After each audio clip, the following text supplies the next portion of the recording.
Tamil menu சேனலுக்கு உங்கள் அனைவரையும் அன்போடு வரவேற்கிறேன். இன்றைக்கி நம்ம சேனலில் ரொம்ப எளிமையான உருளைக்கிழங்கு கட்லெட் தாங்க பார்க்க போகிறோம். எப்படி பண்ணலான்னு பார்க்கலாம் வாங்க.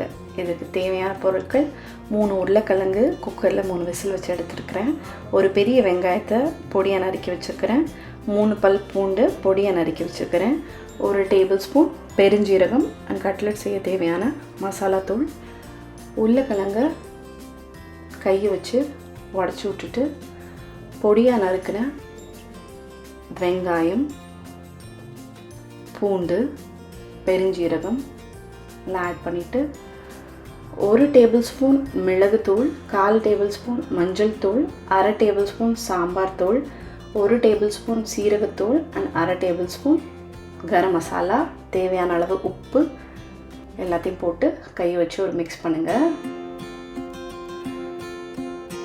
நல்லா ரவுண்டாக பிடிச்சி ஃப்ளாட்டாக தட்ட போகிறேன். இன்றைக்கி உங்களுக்கு என்ன ஷேப்பில் வேணுமோ அந்த ஷேப்பில் நீங்கள் ஜஸ்ட்டு கையை வச்சு தட்டிக்கோங்க.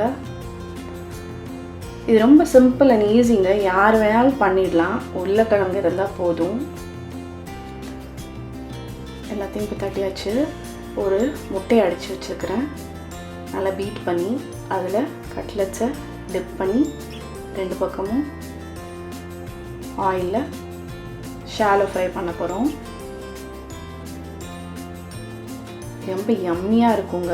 கண்டிப்பாக ட்ரை பண்ணி பாருங்கள்.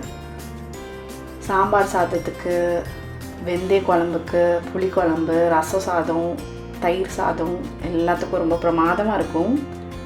நம்ம முட்டை போட்டிருக்கனால அப்படி நுரையாக எழும்பி வருது, வேறு ஒன்றுமே இல்லை.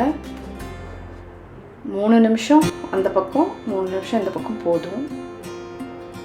போட்ட உடனே ஜஸ்ட்டு நீங்கள் கரண்டி வச்சு எதுவும் டிஸ்டர்ப் பண்ண வேண்டாம். கொஞ்சம் நேரம் குக் ஆன பின்ன அவ்வளோதாங்க, எடுத்தாச்சு. ஒரு கோல்டன் ப்ரௌன் கலர், அழகான கலர் வந்திருக்குது. இந்த கலர் வந்ததுக்கப்புறம் எடுத்துருங்க.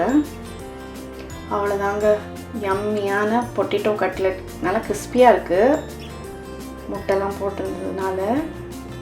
வாவ், சுட சுட பிரமாதமாக இருக்குது. கண்டிப்பாக ட்ரை பண்ணி பாருங்கள். மீண்டும் சந்திப்போம். நீங்களும் சமைக்கலாம்.